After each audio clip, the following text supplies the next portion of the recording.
Halo semua, Assalamualaikum warahmatullahi wabarakatuh. Perkenalkan, nama saya Sofia dengan NIM A40122035. Nah, di sini saya akan menampilkan video pembelajaran mengenai kegiatan ekonomi di Indonesia. Langsung saja simak videonya berikut. Sebagai warga negara Indonesia, kita patut bersyukur karena dapat tinggal di negara yang kaya akan sumber daya alam. Apabila melihat sejarah bangsa kita yang pernah dijajah oleh bangsa Belanda selama 3,5 abad serta dijajah oleh Jepang selama 3,5 tahun. Apakah kalian tahu penyebab dari penjajahan ini? Ya, penyebabnya adalah karena negara kita kaya akan sumber daya alam dan para penjajah ingin menguasainya. Indonesia memiliki sumber daya alam yang melimpah, baik di lautan maupun di darat. Nah, manusia memanfaatkan sumber daya alam untuk memenuhi kebutuhan hidupnya. Mulai dari sumber daya alam yang dapat diolah menjadi makanan, menjadi pakaian, sampai pada sumber daya alam yang dapat diolah menjadi sumber energi. Akan tetapi perlu diingat, apabila kita memanfaatkan sumber daya alam, kita juga perlu menjaga kelestariannya agar sumber daya ini dapat terus dimanfaatkan untuk kesejahteraan kita. Sumber daya alam tersebut dapat diolah oleh manusia mulai dari proses pengolahan, kemudian dipakai oleh konsumen. Proses tersebut dinamakan kegiatan ekonomi. Nah, kegiatan ekonomi adalah segala usaha atau kegiatan yang dilakukan orang untuk menghasilkan pendapatan dalam rangka mencukupi kebutuhan hidup. Contoh kegiatan ekonomi antara lain nelayan mencari ikan di laut, petani mencangkul di sawah, dan pengrajin kayu membuat kursi untuk dijual. Kegiatan ekonomi meliputi 3 hal sebagai berikut. Yang pertama, kegiatan produksi. Kegiatan produksi adalah kegiatan yang menghasilkan barang dan jasa. Contohnya, petani bercocok tanam menghasilkan padi, peternak merawat hewan supaya menghasilkan daging, susu, dan telur. Yang kedua, kegiatan distribusi. Kegiatan distribusi adalah kegiatan menyalurkan barang atau jasa dari produsen kepada konsumen. Contohnya, kegiatan berdagang atau berjualan. Orang yang bekerja mendistribusikan barang dan jasa disebut distributor. Yang ketiga, kegiatan konsumsi. Kegiatan konsumsi adalah kegiatan memakai atau menggunakan barang atau jasa. Orang yang melakukan kegiatan konsumsi disebut konsumen. Berikutnya, kegiatan ekonomi dalam pemanfaatan potensi sumber daya alam. Yang pertama, pada pertanian. Tahukah kalian dari mana asal nasi yang kalian makan sehari-hari? Nasi berasal dari padi yang ditanam oleh para petani di sawah. Indonesia memiliki tanah yang subur dan tanah merupakan sumber daya alam yang berharga. Petani menanam padi, kemudian padi dipanen oleh petani bersama para buruh tani, lalu dirontokkan. Padi kemudian dijemur sampai kering.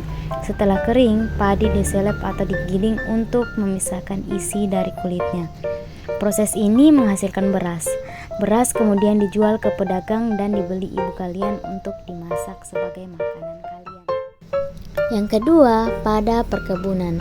Usaha perkebunan dapat dilakukan secara individu maupun secara kelompok. Usaha perkebunan hampir sama dengan usaha pertanian. Keduanya sama-sama mengolah tanah untuk bercocok tanam, serta bergantung pada iklim dan cuaca. Hanya saja pertanian dilakukan di sawah dan perkebunan dilakukan di kebun. Hasil perkebunan diantaranya adalah teh, cengkeh, kelapa sawit, karet, kentang, dan sebagainya. Berikutnya pada kehutanan. Kebutuhan industri banyak yang memanfaatkan kayu sebagai bahan produksi. Misalnya dalam pembuatan kertas, tisu, dan batang korek api yang kamu gunakan setiap hari berasal dari pohon, salah satu sumber daya alam hutan. Berikutnya pada peternakan. Peternakan adalah usaha manusia untuk mengembangbiakan hewan ternak untuk memenuhi kebutuhan pangan manusia.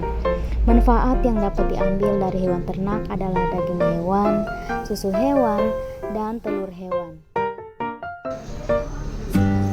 Nah, berikutnya pada perindustrian. Industri adalah usaha mengolah barang mentah menjadi barang jadi.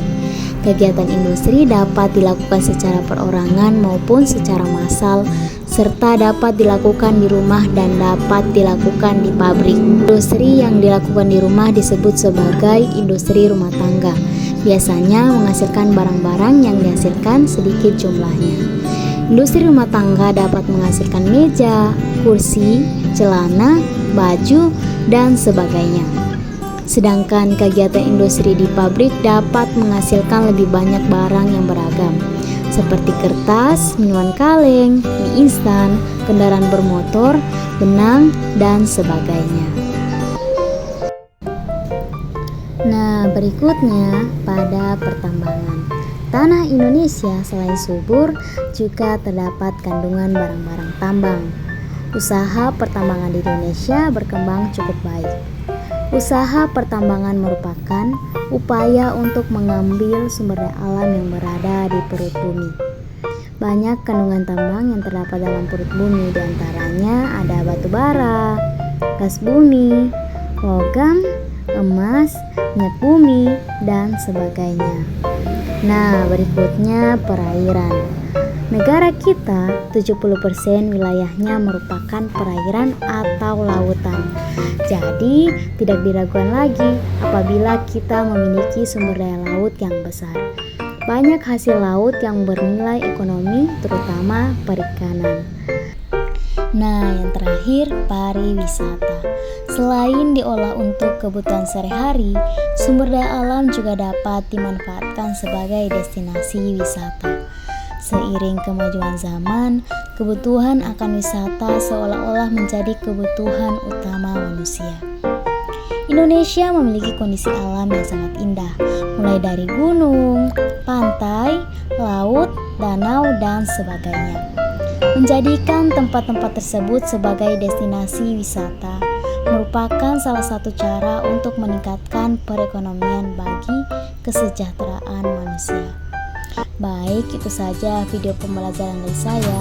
Wassalamualaikum warahmatullahi wabarakatuh.